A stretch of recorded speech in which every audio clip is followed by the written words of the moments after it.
चलते हैं आपको जयपुर स्थित जेईसीसी में नए आपराधिक कानूनों की प्रदर्शनी का उद्घाटन कार्यक्रम आयोजित किया जा रहा है। गृह मंत्री अमित शाह कार्यक्रम में मौजूद हैं।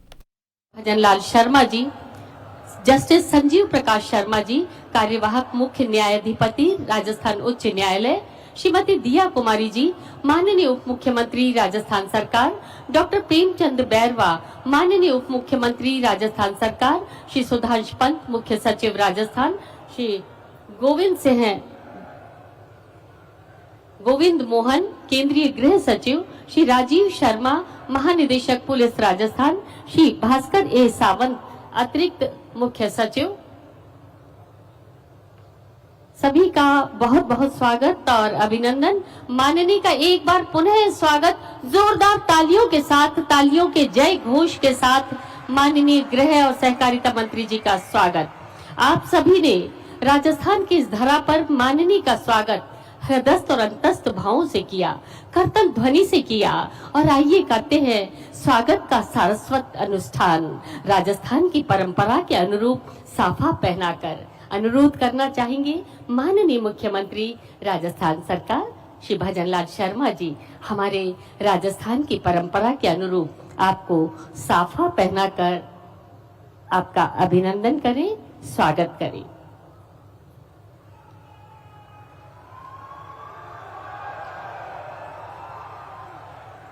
और इसके साथ ही अनुरोध करना चाहेंगे एक स्मृति चिन्ह, शौर्य का प्रतीक, ये हमारा स्मृति चिन्ह माननीय को भेंट करेंगे ताकि आज के समारोह की यादें बहुत लंबे समय तक आपके जहन में रहें। बहुत बहुत स्वागत, बहुत बहुत अभिनंदन माननीय गृह और सहकारिता मंत्री भारत सरकार श्री अमित शाह जी। अभिनंदन अभिनंदन आपका। आज हमारे बीच हम हुए अति प्रसन्न पाकर आपको अपने बीच। हृदय से करते हैं हम सुस्वागत आपका। प्रेरित करें हम सभी को मजबूत व्यक्तित्व आपका। और अब अनुरोध स्वागत उद्बोधन के लिए राजस्थान के संवेदनशील पुलिस महानिदेशक राजीव शर्मा सर से स्वागत उद्बोधन के लिए माननीय डीजीपी सर। आज के इस समारोह के मुख्य अतिथि माननीय केंद्रीय गृह एवं सहकारिता मंत्री श्री अमित शाह जी, आदरणीय मुख्यमंत्री श्री भजनलाल शर्मा जी, कार्यवाहक मुख्य न्यायाधिपति श्री संजीव प्रकाश जी, उप मुख्यमंत्री सुश्री दिया कुमारी जी व डॉक्टर प्रेमचंद बैरवा, गृह सचिव श्री गोविंद मोहन जी, श्री मदन राठौड़ जी, मुख्य सचिव श्री सुधांश पंत जी, निदेशक एनसीआरबी श्री आलोक रंजन जी एवं उपस्थित सभी माननीय मंत्रीगण, सांसदगण व विधायकगण। नए आपराधिक कानूनों पर आधारित प्रदर्शनी नव विधान न्याय की नई पहचान के शुभारंभ समारोह में आप सब तथा यहाँ उपस्थित सभी सम्मानित नागरिकगण, सुरक्षा सखियां, छात्र छात्राएं, चिकित्सकगण, जेल प्रशासन के अधिकारीगण, अधिवक्तागण, न्यायिक अधिकारीगण, फॉरेंसिक एक्सपर्ट्स, प्रशासनिक अधिकारी, मेरे साथी पुलिस अधिकारी तथा वीसी के माध्यम से जुड़े थानों व जिलों पर उपस्थित अधिकारी व नागरिक गणों का मैं अपनी ओर से व राजस्थान पुलिस की ओर से हार्दिक स्वागत और अभिनंदन करता हूं। मैं माननीय केंद्रीय गृह मंत्री महोदय का विशेष रूप से आभारी हूं। महोदय, हमारे लिए गौरव की बात है कि आज हमारे बीच स्वतंत्र भारत में सर्वाधिक समय तक केंद्रीय गृह मंत्री के पद को सुशोभित करने वाले आप यहाँ स्वयं विराजमान हैं। आपके स्वर्णिम कार्यकाल में तथा यशस्वी प्रधानमंत्री श्री नरेंद्र मोदी जी के सशक्त नेतृत्व में धारा 370 हटाने, नक्सली समस्या को जड़ से समाप्त करने तथा नए आपराधिक कानून बनाकर उन्हें क्रियान्वित करने जैसे अनेक ऐसे कार्य हुए हैं जिनके बारे में हम कल्पना भी नहीं करते थे। असंभव प्रतीत होने वाली चुनौतियों का दृढ़ संकल्पित होकर एवं होल ऑफ गवर्नमेंट अप्रोच से सफलतापूर्वक सामना करना आपने हमें सिखाया है। महोदय, आपराधिक न्याय प्रणाली के ऐतिहासिक परिवर्तन के कारक ये तीनों नए आपराधिक कानूनों को लागू हुए 1 वर्ष पूर्ण हो गया है और इनको लागू करने से देश ने दंड की अवधारणा से न्याय की अवधारणा की ओर बड़ा कदम बढ़ाया है। इस कानूनों ने हमारे दृष्टिकोण को भी बदला है। ई साक्ष्य एफएसएल टीमों के अनुसंधान से ज्यादा उपयोग ने पुलिस के कार्य को सुगम, पारदर्शी व अधिक विश्वसनीय भी बनाया है और इसके परिणाम भी परिलक्षित होने लगे हैं। अभी आपने प्रदर्शनी के माध्यम से देखा कि किस तरह से अनुसंधान में समय कम लग रहा है और हमारा जो कन्विक्शन परसेंटेज है उसमें भी वृद्धि हुई है।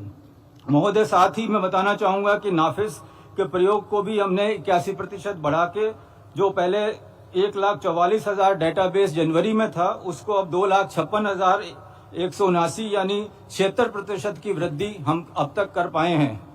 मैं माननीय मुख्यमंत्री जी का भी आभार व्यक्त करता हूं कि उन्होंने इन कानूनों के लागू होने की प्रगति की समय समय पर समीक्षा कर हमारा मार्गदर्शन किया और उनको लागू करने के लिए सभी आवश्यक संसाधन उपलब्ध कराए हैं। महोदय, अंत में मैं आपको विश्वास दिलाना चाहता हूं कि राजस्थान पुलिस आपकी अपेक्षाओं के अनुरूप माननीय मुख्यमंत्री जी के समर्थ नेतृत्व में इन कानूनों के प्रभावी एवं तत्पर क्रियान्वयन में दत्तचित्त है। आप सभी का यहाँ पधारने और कृपापूर्ण श्रवण के लिए बहुत बहुत आभार। जय हिंद। धन्यवाद, बहुत बहुत धन्यवाद महानिदेशक पुलिस श्री राजीव शर्मा जी। और हमारे बीच आज विशिष्ट अतिथि के रूप में मौजूद हैं कार्यवाहक मुख्य न्यायाधिपति राजस्थान उच्च न्यायालय जस्टिस संजीव प्रकाश शर्मा जी। आपसे अनुरोध, अपना उद्बोधन, अपना उत्प्रेरण हमें प्रदान करें।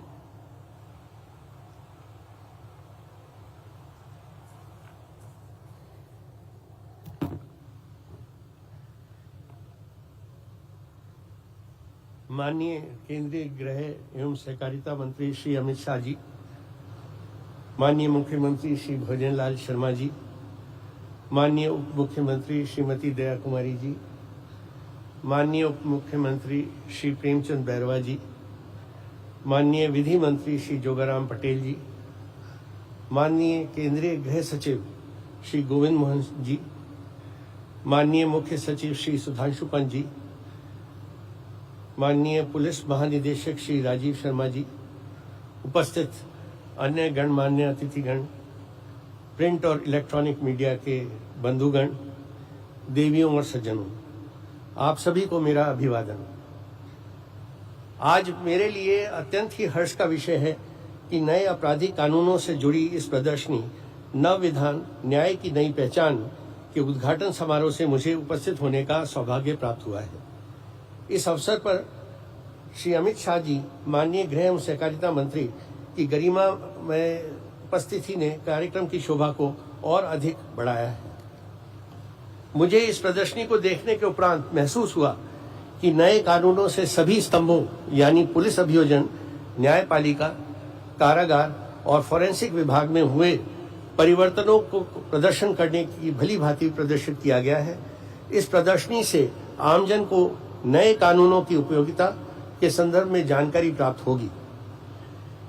1 जुलाई 2024 से भारत में 160 वर्ष से अधिक चले आ रहे पुराने कानूनों को भारतीयकरण करते हुए भारत सरकार ने 3 ऐतिहासिक कानून लागू किए, जिन्हें भारतीय न्याय संहिता, भारतीय नागरिक सुरक्षा संहिता और भारतीय साक्ष्य अधिनियम 2023 से जाना जाता है। संवैधानिक विधि निर्माताओं ने यह रेखांकित किया कि एक औपनिवेशिक संदर्भ में तैयार की गई व्यवस्था इस डिजिटल युग में अप्रासंगिक हो गई है, जहां इलेक्ट्रॉनिक अभिलेखों पर साक्ष्य विवाद, देरी और जांचों से पारदर्शिता की कमी अक्सर न्याय को निराश करती रही है।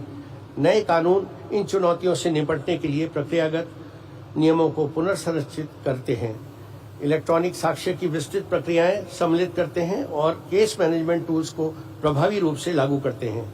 किसी भी कानून की वैधता सदा न्यायिक समीक्षा के अधीन रहती है।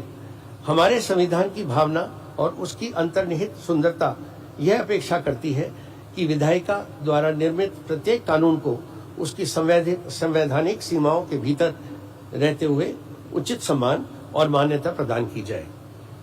कानून केवल दंड का माध्यम नहीं, बल्कि समाज को सही दिशा दिखाने का मजबूत आधार है। समय के साथ बदलती परिस्थितियों और तकनीकी प्रगति हमें यह संदेश देती है कि न्याय प्रणाली भी उतनी ही गतिशील और आधुनिक होनी चाहिए। भारतीय नागरिक सुरक्षा संहिता उच्च न्यायालयों को उनके प्रभावी क्रियान्वयन आवश्यक नियम बनाने का अधिकार प्रदान करती है। मुझे ये कहते हुए अत्यंत गर्व का अनुभव हो रहा है कि राजस्थान उच्च न्यायालय ने नए विधिक ढांचे के अंतर्गत इन नियमों का निर्माण कर अपने संवैधानिक दायित्व का त्वरित, सम्यक एवं सफल निर्वहन किया है।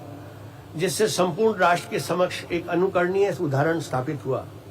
इन 3 आपराधिक कानूनों के क्रियान्वयन के बाद राजस्थान उच्च न्यायालय के न केवल इन बदलावों को अपनाया है, बल्कि इन्हें और प्रभावी, सशक्त और आधुनिक बनाने के लिए कई महत्वपूर्ण कदम उठाए हैं।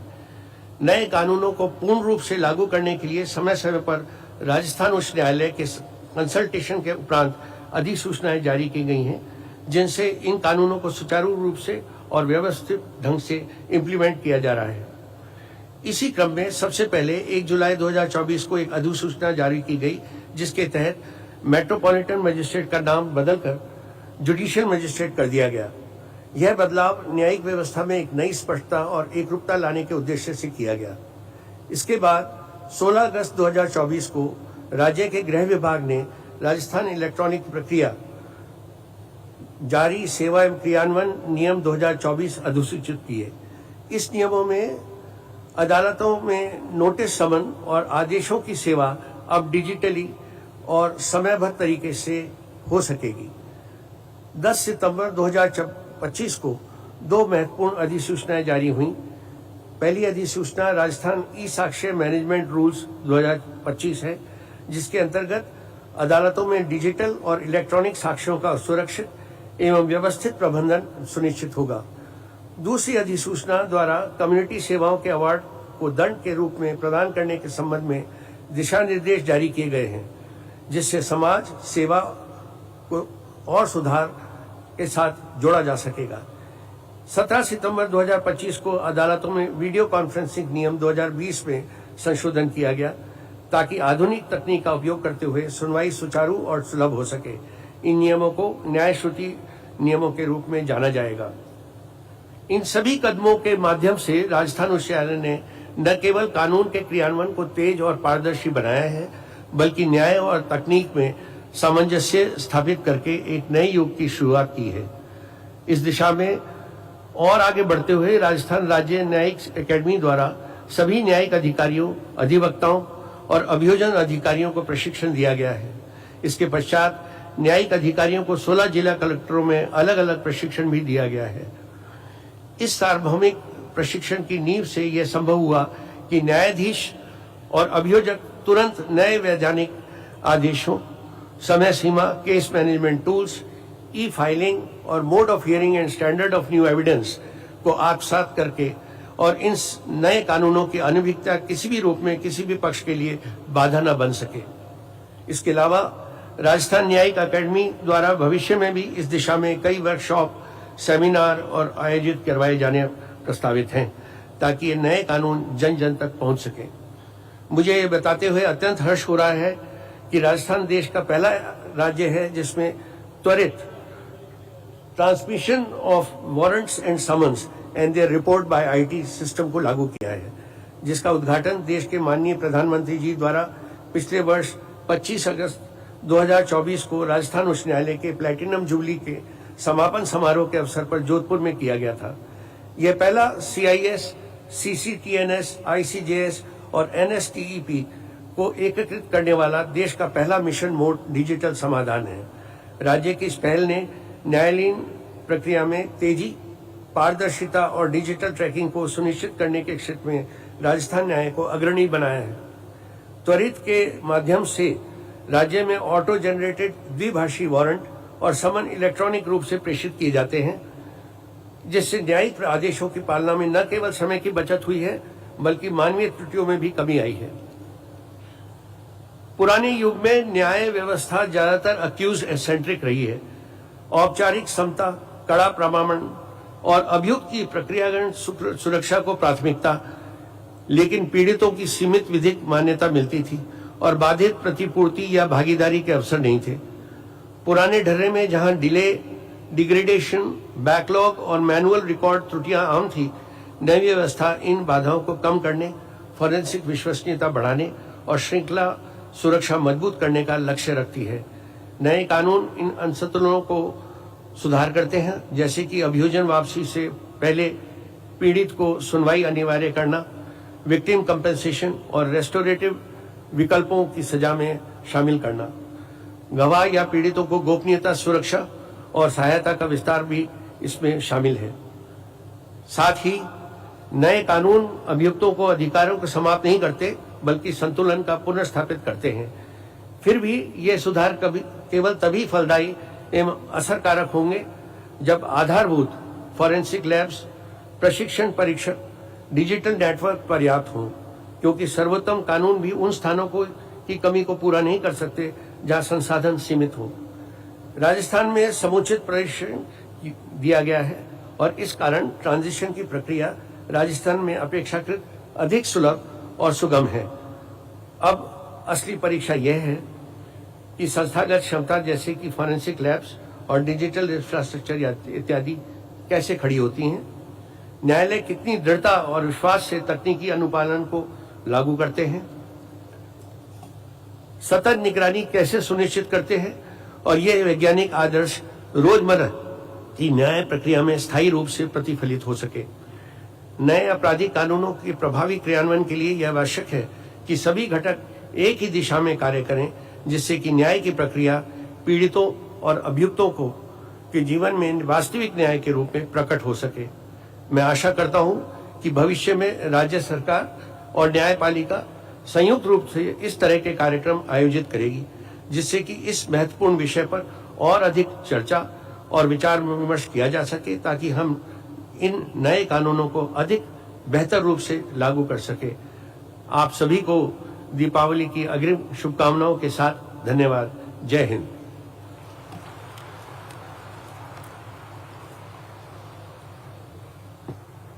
बहुत बहुत धन्यवाद कार्यवाहक मुख्य न्यायाधिपति महोदय।